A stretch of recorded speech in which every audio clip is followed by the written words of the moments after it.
Assalamualaikum warahmatullahi wabarakatuh. Sebelumnya izin memperkenalkan diri, nama saya itu Angel Lauren Aldamika Depresetia dengan NIM 33362000032. Di sini saya akan menyampaikan materi kinetika kimia part 1, di mana ini ialah tugas mata kuliah kimia dasar saya di jurusan Teknik Sipil Universitas Sultan Ageng Tirtayasa. Pada bab 1 ini, di part 1, saya akan menjelaskan pengertian laju reaksi, faktor yang mempengaruhi laju reaksi berserta dengan sifat reaktan, hukum laju reaksi berdasarkan konsentrasi, dan yang terakhir itu menentukan persamaan laju reaksi. Sebelumnya, kita harus mengenal dulu kinetika kimia. Apa sih kinetika kimia itu? Kinetika kimia merupakan ilmu kimia yang mempelajari tentang laju reaksi yang didapat dari hasil eksperimen. Nah, tadi kan laju reaksi udah disinggung. Apa sih laju reaksi? Laju reaksi ialah perubahan konsentrasi reaktan atau produk persatuan waktu. Jadi, misalnya di sini saya punya A jadi B. Nah, di mana A ini ialah reaktan dan B ini ialah produk. Secara diferensial, ini kita bisa menulis itu begini. V sama dengan min K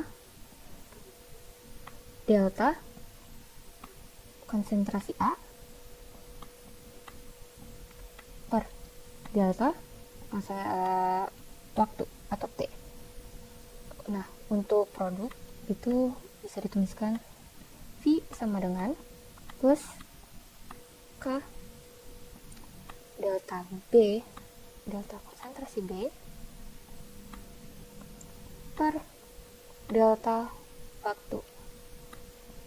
Nah, tanda minus di sini itu menandakan bahwa konsentrasi di reaktan ini seiring berjalannya waktu ia akan semakin berkurang. Kenapa? Karena dia mendonorkan atau memberikannya itu ke B, untuk ke produk. Sedangkan B itu konsentrasinya itu seiring bertambahnya atau berjalannya waktu itu dia bertambah. Kenapa? Karena ia menerima dari si A tadi, kan A memberikan, sedangkan si B menerima, yang artinya si B bertambah sedangkan si A itu konsentrasinya berkurang. Terus selanjutnya ada faktor yang mempengaruhi laju reaksi. Itu yang pertama, dia ada sifat kimia dari zat, dimana kalau sifat reaktan itu kan bisa laju reaksi itu bisa berjalan secara cepat maupun lambat.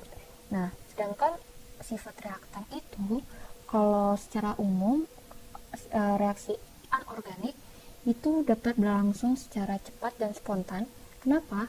Karena reaksi tersebut melibatkan reaksi antar ion yang berlawanan dari muatan yang berlangsung tarik-menarik membentuk produk. Kalau organik itu kebalikannya dari si anorganik tadi. Yang kedua, itu ada wujud zat dan luas permukaan. Nah, di wujud zat dan luas permukaan ini berkaitan dengan kemampuan kontak antar satu zat dengan zat lainnya. Misalnya di sini saya mempunyai gula batu seberat 5 gram dan gula pasir seberat 5 gram juga. Misalnya kita mau melarutkan ke dalam air. Nah, otomatis yang gula pasir ini lebih cepat larut dibandingkan gula batu yang tadi. Kenapa begitu? Karena si gula pasir ini memiliki luas permukaan yang besar. Otomatis jumlah luas yang mengalami kontak langsung dengan zat lain juga semakin besar. Nih, contohnya, misalnya di sini saya punya kubus. Anggap aja ini kubus. Wah, rapi juga. Nah, kan di sini yang kontak langsung dengan zat lain itu ada 6 sisi kan? 6 sisi. Di saat kubus ini kita belah menjadi 2, ini yang tadinya yang berkontak langsung dengan zat lain itu hanya 6 sisi menjadi 12 sisi.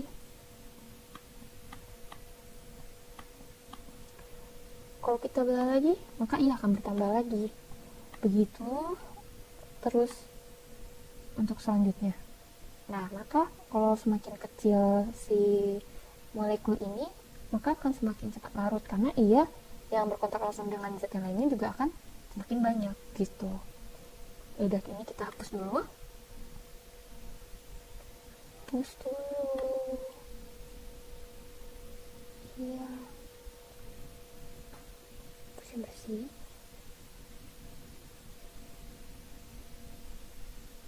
Nah, itu yang ketiga ada konsentrasi, dimana kalau konsentrasinya semakin tinggi, maka lajunya juga akan semakin cepat karena jika kita memiliki konsentrasi yang lebih besar, sebenarnya itu kita sedang meningkatkan jumlah tumbukan antar molekul. Misalnya di sini saya punya 2 gelas ukur. Yang di sini saya cuma memiliki 2 molekul, dan yang satunya saya memiliki sama aja ya, 5 molekul. Nah, berarti kan yang di sebelah sini lebih banyak dong, dia punya 5 molekul. Karena yang sebelah sini lebih banyak, maka jumlah tumbukan yang akan terjadi juga semakin besar. Kalau tumbukannya semakin besar, maka laju reaksi juga akan meningkat. Yang keempat itu ada temperatur. Temperatur itu kalau temperaturnya naik atau semakin tinggi, maka energi kinetiknya juga naik. Energi kinetiknya juga ikut naik. Dimana kalau energi molekulnya ini semakin besar atau naik, maka molekul yang bergeraknya itu akan semakin cepat, yang mengakibatkan peluang untuk terjadinya tumbukan antar molekul itu akan semakin besar. Nah, yang kelima itu ada katalis. Katalis itu berupa bahan kimia yang ditambahkan untuk mempercepat reaksi. Di sini pas SMA itu dijelaskan kalau katalis itu tidak ikut bereaksi. Itu kurang tepat karena sebenarnya si katalis ini tuh ibaratnya mak comblang, dimana di saat ini kita ini menjodohkan kedua teman kita, pasti secara tidak langsung si mak comblang ini ikut ambil bagian dalam hubungan kedua orang tersebut gitu. Terus ada hukum laju reaksi. Hukum laju reaksi itu persamaannya ialah V sama dengan konstanta konsentrasi A pangkat N, konsentrasi B pangkat M. V itu laju reaksi, K-nya itu konstanta, dan dimana semakin tinggi atau semakin besar nilai konstanta, maka semakin efisien reaksinya. Terus di sini ada konsentrasi. M dan N ini itu disebut orde. Ini orde reaktan. Kalau M ditambah M itu dia orde reaksi.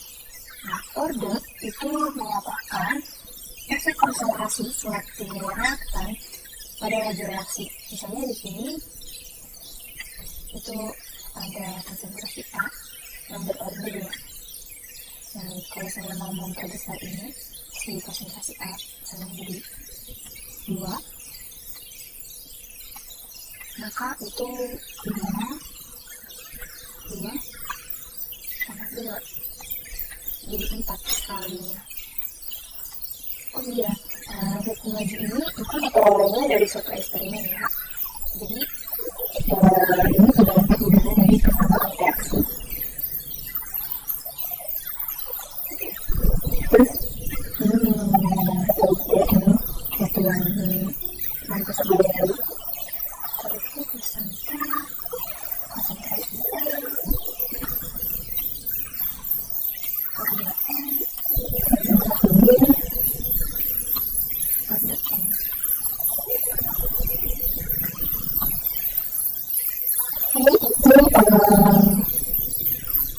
satuannya nomor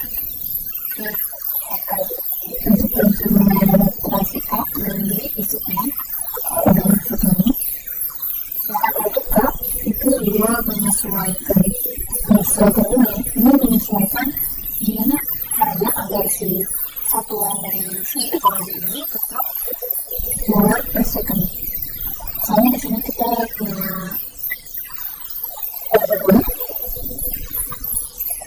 di sini itu dari kilo dengan per second. Ini berarti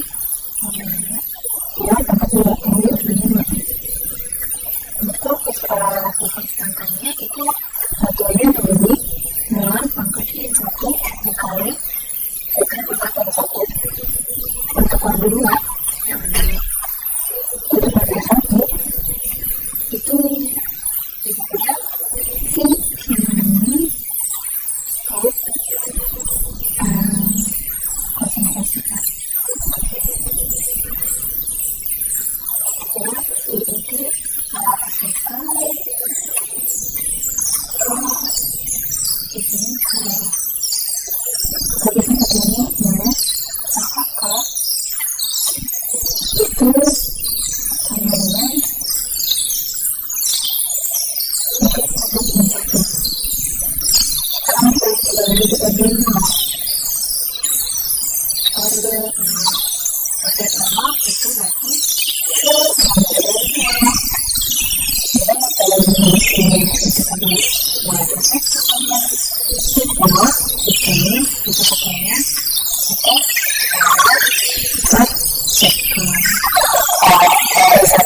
Ini kita juga bisa tahu kita diberikan waktu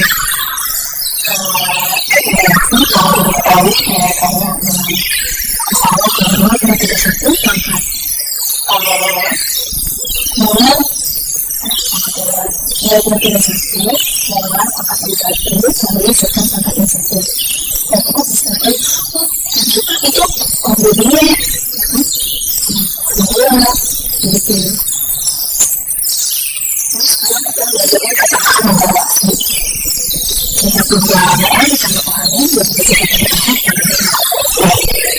Di sini itu sudah diketahui tabungan.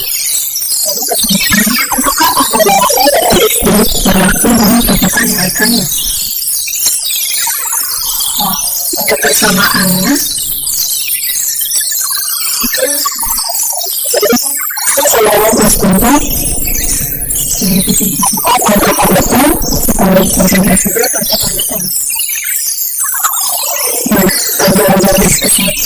tadi itu kita adakan reguler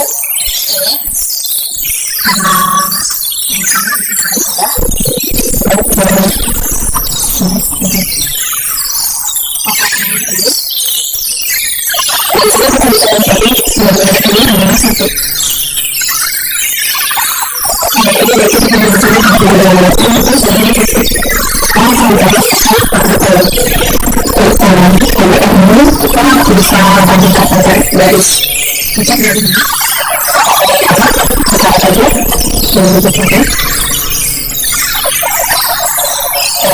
itu maka membangun satu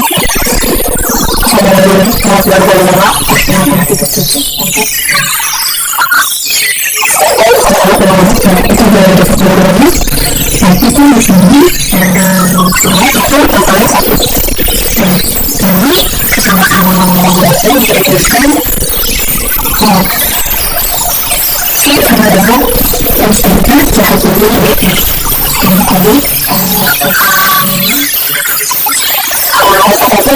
dan kedua kita membangun satu jadi tetap ada maka hasilnya itu sebenarnya konstantan satu dua. Nah, kita harus melakukan seperti konstan tadi dari konstantan itu menunjukkan bukan berbeda dengan hasil sama ya. Masa di sini menurunkan jadi katakan kita sebagai konstantan itu dengan fungsinya apa yang kita sama kalau kemudian sistem pengkajian menjadi ini karena dua ini ditambah sekarang pangkatnya satu itulah yang bagi saya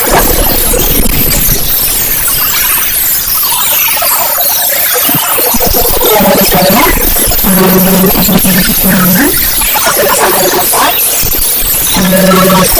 berkata